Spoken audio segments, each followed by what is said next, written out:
Proverbs 19:29, judgments are prepared for scorners, and stripes for the back of fools.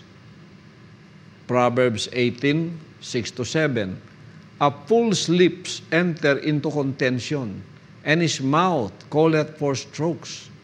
A fool's mouth is his destruction, and his lips are the snare of his soul.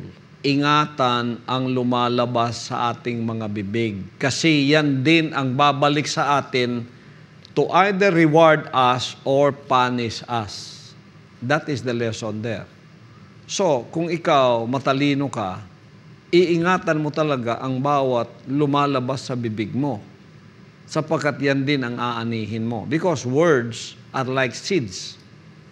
When you blurt them out, whether they are pleasant to the ears or not, as long as they came out from your heart to your mouth, and they are out, they are like seeds sown on the earth.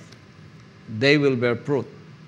And when these fruits come out, you will be the one to harvest them, because you are the ones who planted them. Kaya, if you are wise, it is always good for you to plant good seeds.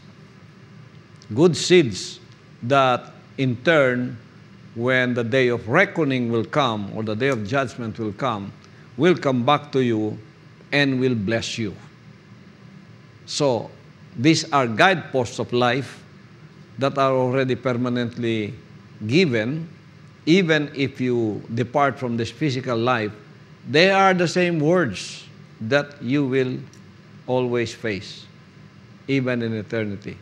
That's why the Lord Jesus Christ said, heaven and earth shall pass away, but my words will not pass away. These words are the same words that are guiding us today, and that they are the same words that will usher us into the eternal bliss called paradise or heaven, in which every man should go after this physical death. Yun ang gusto't nasa natin.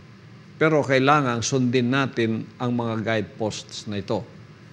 Tulad sa traffic, pag hindi mo sinunod yan, naging mapangahas ka, maaksidente ka, hindi ka aabot doon sa destinasyon mo, mapapahamak ka. Mag-ingat ka, sabihin niya, slow down, 25 kilometers per hour, steep curve ahead. Palalo ka, hambugero ka, sirit ka ng sirit.